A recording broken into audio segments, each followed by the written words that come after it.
السلام عليكم ورحمة الله، عاملين إيه؟ يلا نخلينا ناصحين وندبر.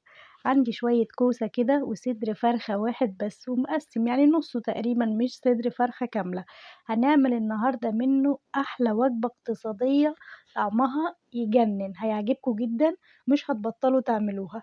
ممكن نعملها بكوسة وممكن نعملها ببطاطس، بس أنا بقى النهاردة كان عندي شوية كوسة صابحين حلوين كده زي ما انتم شايفين، قشرتهم وغسلتهم كويس ونقعتهم في مية شوية، وقلت ايه اعمل بقى الوصفة دي. يلا اشتراك ولايك عشان نروح للوصفة.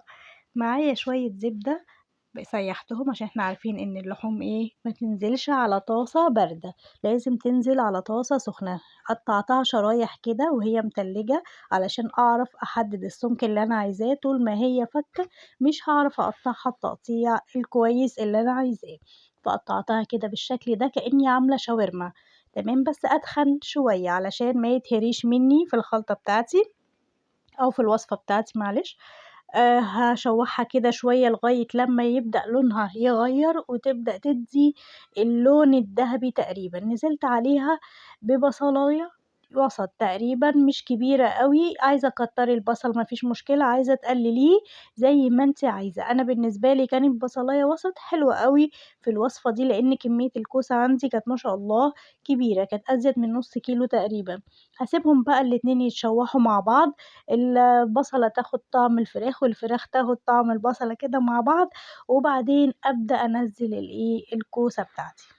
بسم الله الرحمن الرحيم. ما إحنا بقى خلاص ما فيش فايدة ولازم نحاول إن إحنا ندبّرها. أدي وجبة اقتصادية، فيها خضار، فيها فراخ، فيها بصل.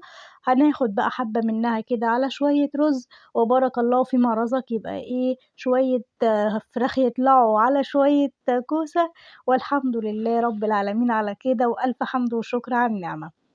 هنا خلاص نزّلت بقى الكوسة، بُصّوا الكوسة شكلها عامل إزاي، عاملة زي ما يكون مشوية كده، شايفين الحتّة اللي في الجنب دي، الكوسة بدأت تتشوّح. نزلت عليها بقى بحبّة فلفل أسود وحبّة ملح ومكعب مرقة دجاج فقط لا غير، وهاحط عليها حتّة تومة، بس أنا خلّيت التومة للآخر، ما حبيتش إن أنا أحمّرها مع البصل، خلّيتها الآخر عشان تدّي طعم حلو، أحس بطعمها شوية. تمام، ما ينفعش أحط مع الوصفة دي صلصة، أنا ما باحبهاش بصراحة، أنتم حابين تجودوا في الموضوع أو تكتروا، بتحبوا طعم الصلصة ما فيش مشكلة، بس مش هتحبوها أوي، لإن الوصفة دي في الآخر هندّي فيها طعم المشاوي أو طعم الدخنة بتاعة المشويات، فمع الصلصة مش هتبقى حلوة.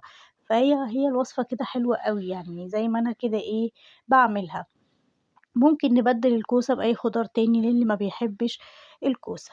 تمام، طبعًا ديّة الكمية على حسب عدد الأفراد. أنا يعني كنت عاملة ديّة لأسرة، يعني قولي مثلًا 4 أفراد، كل واحد عارف حجم بقى الأكلة بتاعة الأسرة إيه، بس إن شاء الله هتكفّي وتفيض كمان بأمر الله. أدي حتّة التومة أنا نزّلتها أهي على الكوسة. هابدأ بقى إن أنا أجيب شوية مَيّة مغلية هازوّد علشان الكوسة تستوي معايا، واسيبها بقى تغلي كده غلوتين على النار فوق البوتاجاز، وبعدين أبدأ أنزّلها تحت على الشواية تاخد لون الشوي، بس أقلّبها الأول كده تقليبتين عشان أضمن إن هي استوت من كل الجوانب من تحت ومن فوق، وخدت التشويحة اللي أنا عايزاها. بُصّوا شكل الكوسة، لون الكوسة بُصّوا عامل إزاي. بسم الله ما شاء الله، بُصّوا عاملة زي ما يكون معمولة على grill. حلوة أوي، أوي الوصفة دي بجد هتعجبكم وهتوفّر لكم، وأدينا بنحاول نشوف وصفات حلوة وتكون موفّرة قدر الإمكان، وأهي أزمة وربنا يعدّيها على خير بإذن الله، ويوسّع علينا كلّنا ويوسّع رزقنا، وندبّرها كده مع بعض. اللي عنده أفكار تانية يبعت لي نعملها live نفيد بيها غيرنا. بسم الله. معلش أنا عندي برد صوتي متغيّر شوية، بس أنتم شايفين الجو عامل إزاي، كل يوم بحال، مرّة تراب ومرّة مطر، فمعلش بقى سامحوني لو صوتي متغيّر شوية. بُصّوا اللون بتاع التشويحة بتاع البصلة والكوسة والفراخ بدأ يطلع في المَيّة، بيدّي بقى لون حلو وطعم حلو أوي، أوي للوصفة دي. عملتوا اشتراك والّا إيه؟ فين الاشتراكات وفين اللايكات الحلوة؟ بتتفرّجوا على الفيديو وما حدّش بيعمل لي لايك، بتبخلوا عليَّ باللايك، ينفع كده؟ وفين الكومنت الحلو منكم؟ سموا الله واكتبوا لي كومنت حلو كده بدعوة حلوة. بسم الله الرحمن الرحيم. انا كده غطيتها.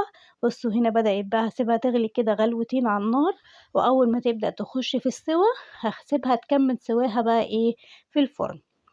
بسم الله. بصوا الله أكبر ما شاء الله، شكلها بعد ما طلعت من الفرن حلوة أوي أوي ولونها جميل وطعمها كان تحفة جدًا بصراحة. أنا ولادي اللي ما بيحبوش الكوسة عجبتهم جدًا، جدًا.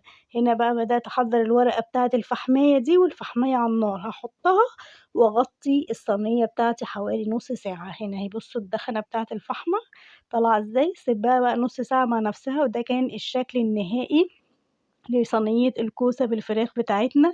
يا رب تجربوها وتعجبكم، وما تنسوش الاشتراك واللايك والكومنت، ونورتوني في مطبخ سمر.